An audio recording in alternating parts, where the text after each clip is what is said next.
मित्रांनो, थंबनेल तर तुम्ही सर्वांनीच बघितली असेल. तर त्या ठिकाणी मी सांगितलं आहे की महावितरणसाठी आता शेवटच्या टप्प्यामध्ये तुम्ही कोणतं रिव्हिजन केलं पाहिजे आणि कोणत्या टॉपिकवरती कशा पद्धतीने प्रश्न बनू शकतो आणि या पहिले कसे बनले आहेत. मी या ठिकाणी अशा पद्धतीने बोलतो की माझा 4 वर्षाचा अनुभव आणि आजपर्यंत जे पेपर दिले त्यामध्ये झालेलं सिलेक्शन. मित्रांनो, कालच असिस्टंट टेक्निशियन म्हणजे याचा महापारेषणचा विद्युत सहाय्यकचा रिझल्ट लागला. त्यामध्ये ओपनमधून माझी 333वी रँक आहे. त्यानंतर टेक्निशियन 2चा जो रिझल्ट लागला त्या ठिकाणी माझी 10वी रँक आहे. आणि सगळ्या पेपरचं ॲनालिसिस करूनच बोलतोय, असं काहीतरी भापट पसारा येऊन सांगायचं काही पण बोलायचं नाही आहे. तर नमस्कार मित्रांनो, मी पवन टेक्निकल यूट्यूबवाला यूट्यूब चॅनलवरती तुमचं सर्वांचं मनपूर्वक स्वागत करतो.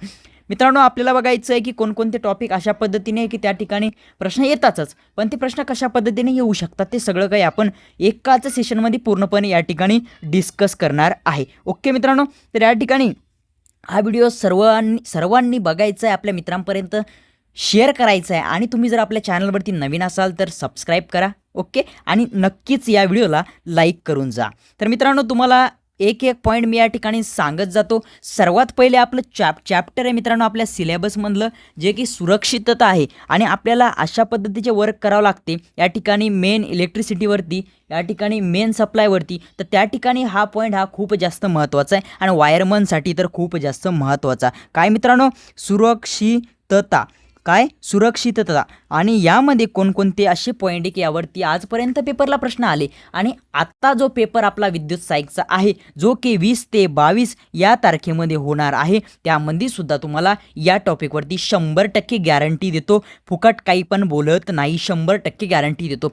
त्यामध्ये मित्रांनो या ठिकाणी लक्षात ठेवा, शॉकवरती तुम्हाला या ठिकाणी प्रश्न दिसणार. काय शॉकवरती, या ठिकाणी मी या ठिकाणी पूर्णपणे आता काही असे तुम्हाला टॉपिक लिहून देतो, यावरती नाही आला तर यावरती येईल आणि यावरती नाही आला तर यावरती येईल. ओके, आता शॉकवरती कसा प्रश्न येईल तुम्हाला, जर शॉक लागला तर तुम्ही सर्वप्रथम काय कराल, शॉक लागला तर तो माणूस बेशुद्ध आहे तर तुम्ही काय कराल, तो कोमामध्ये आहे मग तुम्ही काय त्याला कसं समजाल की हा बेशुद्ध आहे, कोमामध्ये आहे, मग त्याची बॉडी कशी रिॲक्ट करेल वगैरे वगैरे, अशा पद्धतीने तुम्हाला त्या ठिकाणी प्रश्न दिसेल. ओके, त्यानंतर तुम्हाला या ठिकाणी कूलिंग, स्टार्विंग आणि स्मूथरिंग या गोष्टी, ह्या ज्या पॅरामीटर आहे आपले 3, म्हणजे ऑक्सिजन काढला त्याला काय म्हणतात, काय म्हणजे एका ठिकाणी आग लागली, काय लागली, आग लागली, मग ती आग विझवण्यासाठी तिथला आपल्याला O2 म्हणजे ऑक्सिजन काढून टाकायचा, मग त्याला काय म्हणतात, स्मूथरिंग म्हणतात. काय स्मूथरिंग म्हणतात. त्यानंतर तिथलं इंधन काढायचं आहे त्याला स्टार्विंग म्हणतात. काय स्टार्विंग म्हणतात. आणि तिथली हीट काढायची तर त्याला कूलिंग म्हणतात. काय कूलिंग म्हणतात. हे सगळं तुम्हाला त्या ठिकाणी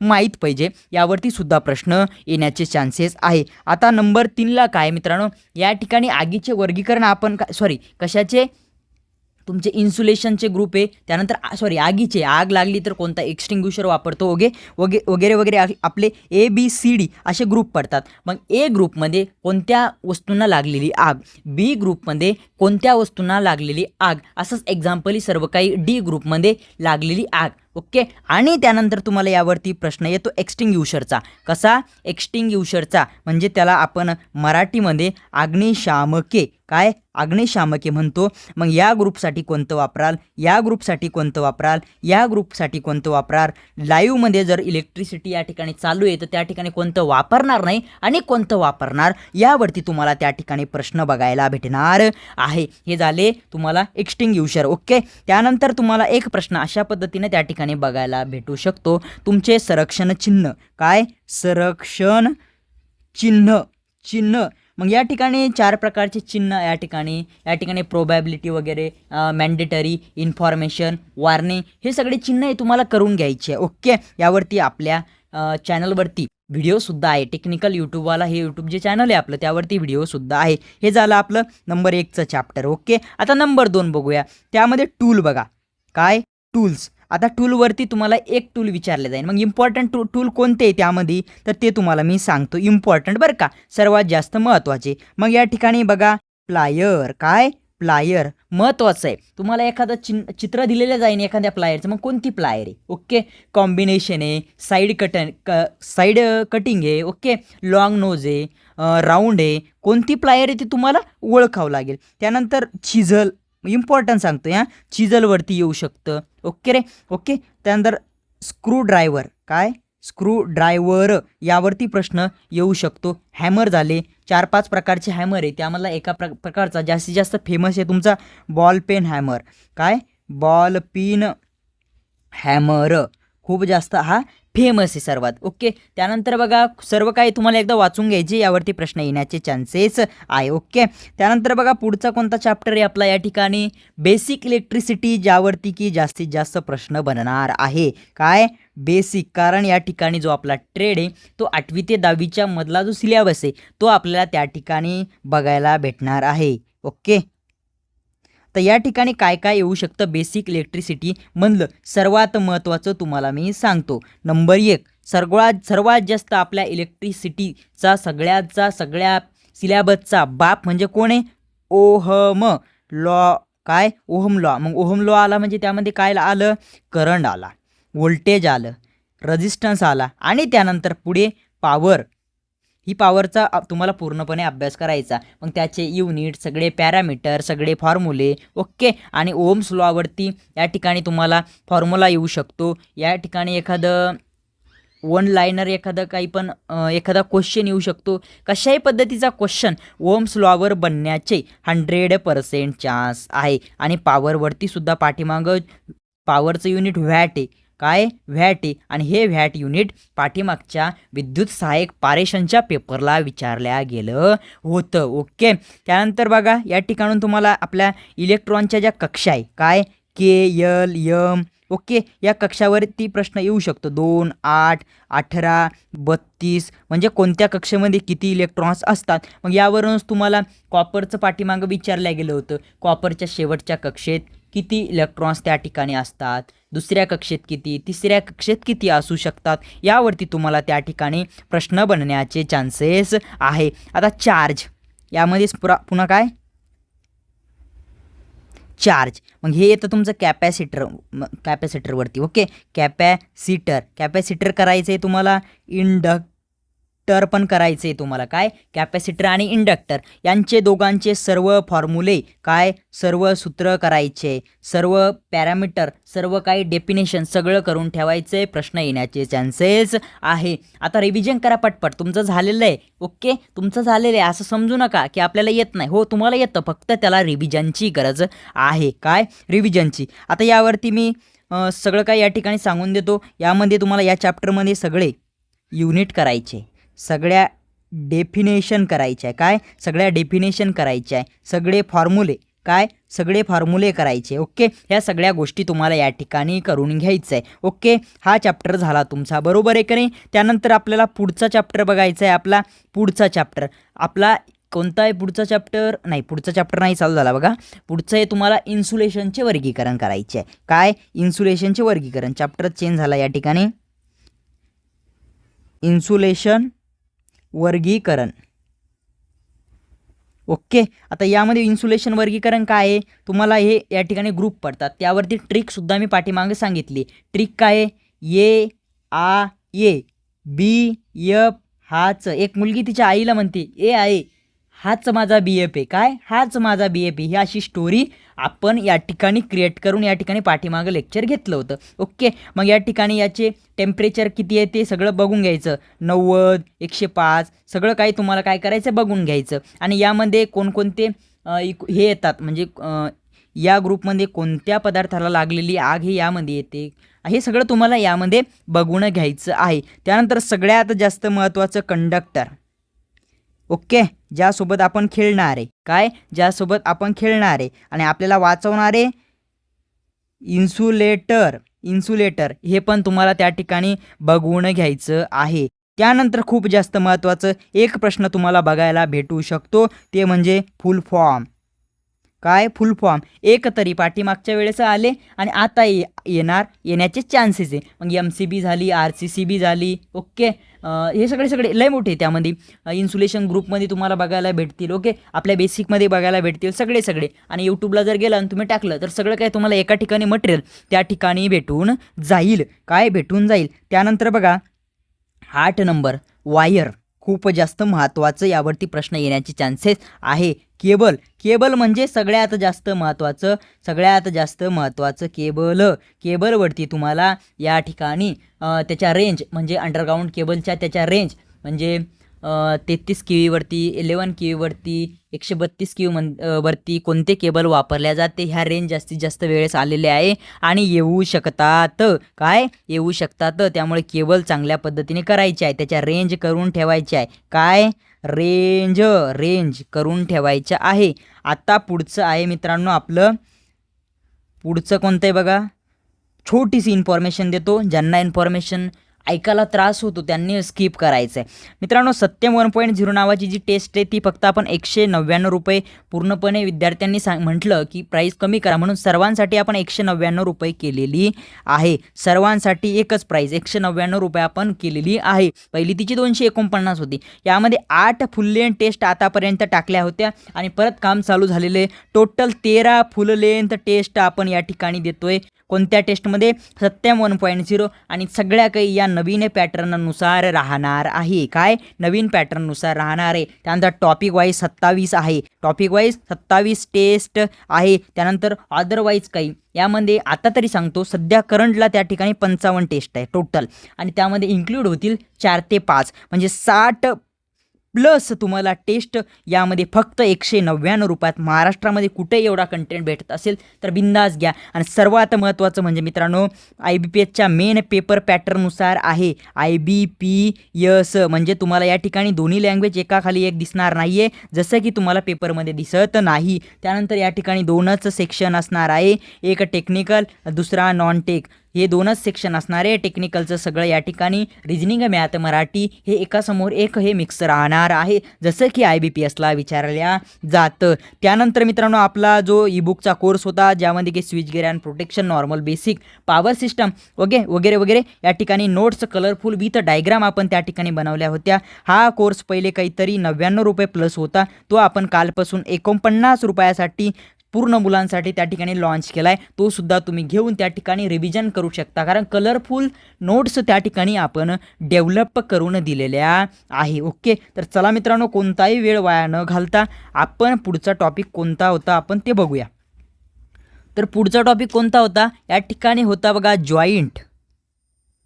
जॉईंटवरती. एक जॉईंट खूप वेळेस येतो बरं का, म्हणजे त्याची डायग्राम दिली जाते, त्याचं चित्र दिलं जातं आणि तुम्हाला विचारल्या जातं की वरीलपैकी जॉईंट हा कोणता जॉईंट आहे किंवा मग विचारलं जातं की अंडरग्राऊंड केबल त्याची लेंथ वाढवायची किंवा मग ओव्हरहेड लाईन आहे त्याची लेंथ वाढायची किंवा मग टॅपिंग करायची, यासाठी कोणते जॉईंट आपण वापरू शकतो. अशा पद्धतीचा सुद्धा प्रश्न त्या ठिकाणी आपल्याला विचारल्या जाऊ शकतो. बरोबर आहे का. आता सेल आणि बॅटरी सर्वांना किचकट वाटतं पण या ठिकाणी येण्याचे चान्सेस फक्त 10% असते या चॅप्टरचे. मग या चॅप्टरमध्ये महत्त्वाचं काय, जे सेकंडरी सेल आहे तुमचे सेकंडरी सेल, मग याच्या plate, primary plate positive plate, negative plate, यामध्ये तुम्ही हे इलेक्ट्रोलाइट कोणतं वापरतात. त्यानंतर इलेक्ट्रोलिसिसचा जो लॉ आहे फर्स्ट लॉ फॅरेडेस लॉ ऑफ इलेक्ट्रोलिसिसचा पहिला लॉ आणि दुसरा लॉ, हे असे मेन जे. त्यानंतर चार्जिंगच्या पद्धती, त्यानंतर स्पीडने कोणत्याने केलं जातं, हळूवार कोणानं केलं जातं, ट्रिकल चार्जिंग वगैरे. त्यानंतर ज्या बकलिंग होते तुमच्या प्लेटची बकलिंग होती ती का होते, हे मेन पॉईंट या ठिकाणी जास्तीत जास्त पेपरला आलेले आणि ते तुम्हाला मेन पॉईंट करून घ्यायचे आहे. बरोबर आहे का नाही, कारण सर्व आता करायला आपल्याकडे टाईम नाही आहे. टाईम नाही. आता इथून मेन थोडं या ठिकाणी बघा सांगतो. या ठिकाणी येतं तुमचं चॅप्टर पुढचं मॅग्नेटिक सर्किट. ओके, ह्या मॅग्नेटिक सर्किट चॅप्टरचे पूर्ण फॉर्म्युले नंबर 1, नंतर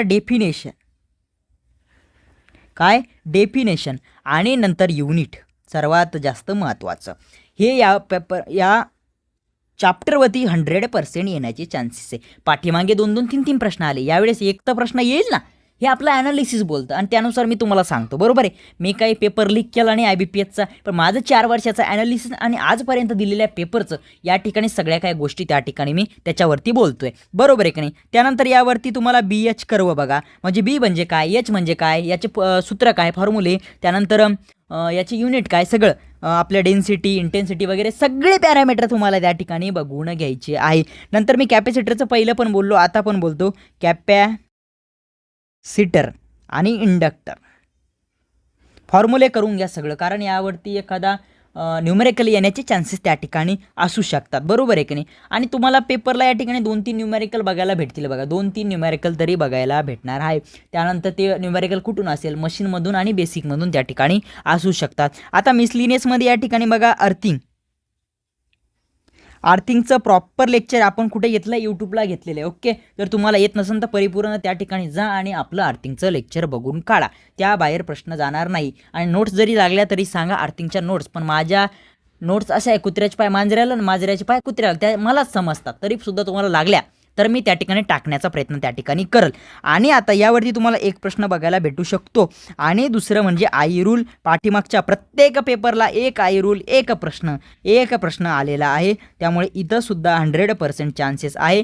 इम्पॉर्टंट सगळे जे आई रूल आहे ते तुम्हाला त्या ठिकाणी करून घ्यायचे आहे. Okay, I rule. त्यानंतर वायरमनसाठी महत्त्वाच्या वायरिंग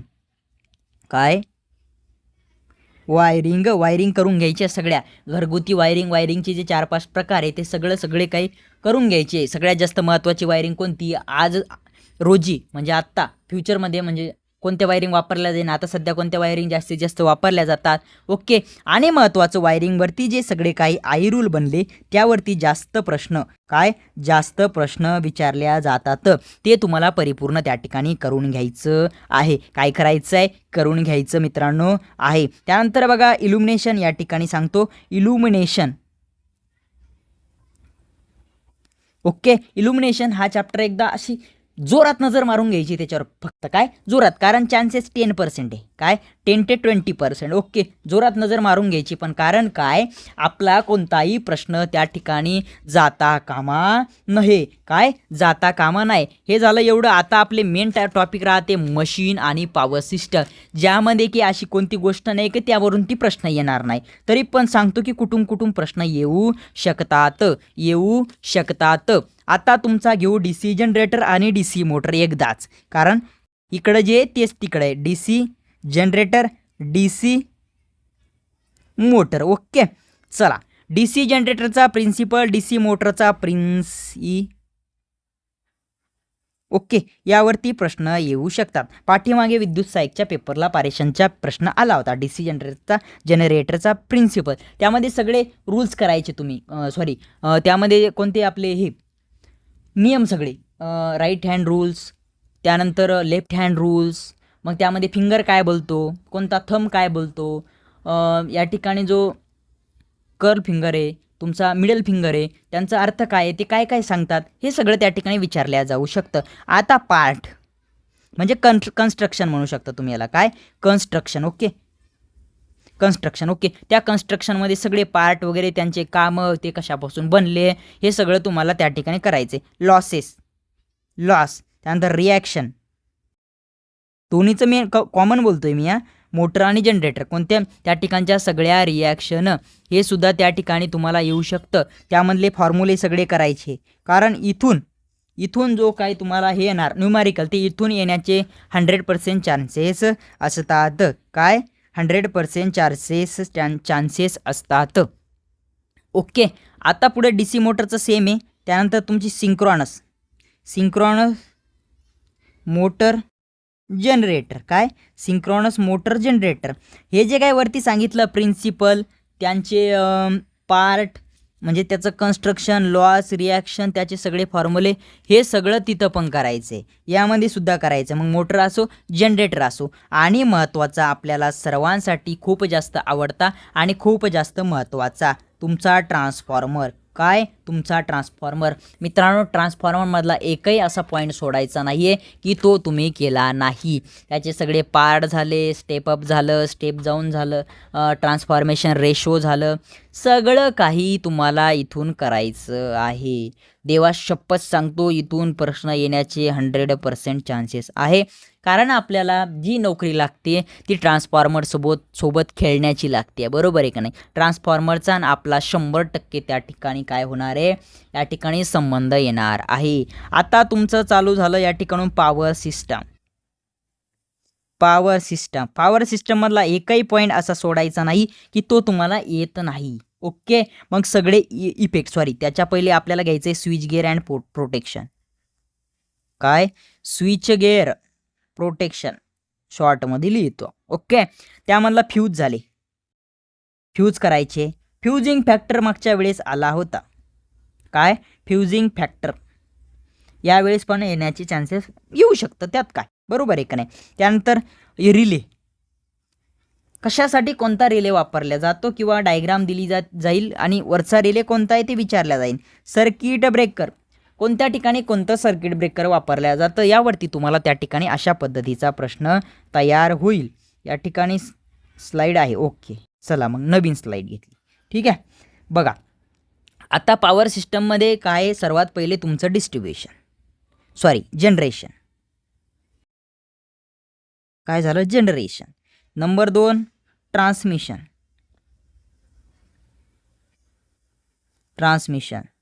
ओके. आणि नंबर 3ला डिस्ट्रीब्युशन. यातला एकही पॉईंट सोडायचा नाही, कारण सगळेच पॉईंट इम्पॉर्टंट आहे. तुम्हाला सांगणार नाही हे असं मी सांगणार नाही. टोटल पॉईंट मग त्यातले केबल झाले, त्यांचा आकार झाला, त्याचे फॉर्म्युले झाले, या ठिकाणी skin effect, Ferranti effect, corona effect, सगळं काही स्पॅन, सॅक, तुमचे सगळे पोल, सगळे काही इक्विपमेंट, त्या ठिकाणी insulator, post insulator, strain insulator, suspension insulator, सगळं काही करायचं आहे. डिस्ट्रीब्युशनमध्ये फीडर कोणत्या प्रकारे डिझाईन केला जातो, डिस्ट्रीब्युटर, सर्व्हिस लाईन कशा पद्धतीने टॅप केली जाते, ती कशावरती डिझाईन केली जाते, या सगळ्या गोष्टी करायच्या आहे. डिस्ट्रीब्युशनचे प्रकार कोणते, ओके, या सगळ्या गोष्टी करायच्या आहे. ओके, जनरेशनमध्ये या ठिकाणी सगळे हायड्रो, थर्मल वगैरे वगैरे सगळे, कोणतं त्या ठिकाणी टर्बाईन वापरतात, कोणतं वापरत नाही, कोणत्याची इफिशियन्सी काय, ह्या सगळ्या गोष्टी त्या ठिकाणी करायच्या आहे. नंतर येतो मेजरमेंट. काय मेजरमेंट हा या ठिकाणी चार्ट खूप साऱ्या पुस्तकामध्ये आहे बघा. या ठिकाणी तो चार्ट एक त्या ठिकाणी दिलेले आहेत तुमचे हे काय दिलेले हे आपले मीटर. मग ते कोणत्या इफेक्टवरती काम करतात, त्यामध्ये स्प्रिंग कोणती, त्या ठिकाणी कंट्रोलिंग काय, त्या सगळं त्या चार्टमध्ये दिले. तेवढा चार्ट केला ती सफिशियंट झालं, कारण आपण विद्युत सहायक ITIचा पेपर देतोय. विद्युत सहायक ITIचा पेपर देतोय, त्यामधले इफेक्ट वगैरे, त्याचे कोणत्या इफेक्टवरती कोणता काम करतो, सगळं त्या चार्टमध्ये दिलेलं आहे. खूप साऱ्या पुस्तकात आहे, नसेल तर कमेंट करा, मी स्वतः तो चार्ट टाकतो. आणि जो ईबुकचा कोर्स आहे आपला, ईबुकचा जो कोर्स आहे, जो की पाठीमागे सांगितलं मी, आपण 49मध्ये केला आहे लॉज, त्यामध्ये हे सगळं चार्ट फीट सगळं दिलेलं आहे. सगळं पॉवर सिस्टम पण सगळं दिलेलं आहे, सगळ्या नोट दिले आहे पॉवर सिस्टम. ओके, स्विचवर पण इम्पॉर्टंट सगळं दिलं आहे आपण, बरोबर आहे का नाही. हे झालं आपलं इम्पॉर्टंट महावितरण विद्युत सहायकसाठी हे इम्पॉर्टंट पॉईंट, आणि अशा पद्धतीने त्यावरती प्रश्न येऊ शकतात. मित्रांनो, प्लीज करून जर लाईक केलं नसेल तर अजून लाईक करा. ओके, कारण तुमच्यासाठी एवढी धडपड फक्त तुमच्यासाठी चालू आहे. ओके, लाईक करा, तुमच्या मित्रांपर्यंत शेअर करा, गोरगरीब लेकरांपर्यंत शेअर करा, आणि आपल्या चॅनलला सबस्क्राईब करून ठेवा. तुमचे जे काय मित्र, भाऊ, बहीण जे काय ITIची तयारी करताय त्यांना हे चॅनल शेअर करा आणि त्यांना सबस्क्राईब करून ठेवायला सांगा. जशी की महावितरणची भरती होईल, ITIच्या गोरगरीब मुलांसाठी आपण आपल्या चॅनलवरती फ्रीमध्ये एक बॅच लॉन्च करणार आहे, जी की सर्वांसाठी फ्री राहणार आहे. ती 0 ते हिरो राहणार आहे. त्या ठिकाणी 0पासून सुरुवात होणार आणि 100% पूर्ण सिलेबस त्या ठिकाणी मी ITIच्या मुलांसाठी फ्रीमध्ये शिकवणार आहे. एकही रुपया चार्ज ITIच्या मुलांकडून त्या ठिकाणी घेणार नाही मित्रांनो, एकही रुपयाने. सगळं त्या ठिकाणी निमी वगैरे सगळं फ्रीमध्ये शिकवणार, आणि ते आपल्या टेक्निकल यूट्यूबवाला या यूट्यूब चॅनलवरती असणार. त्यामुळे ITI करणाऱ्या सर्व आपल्या गोरगरीब बहीण भाऊ आणि मित्रांपर्यंत आपलं चॅनल नक्कीच शेअर करा. मित्रांनो, या ठिकाणी या व्हिडिओला पूर्णविराम देतो आणि भेटूया अशाच एका नवीन व्हिडिओमध्ये पुन्हा एकदा. Thank you so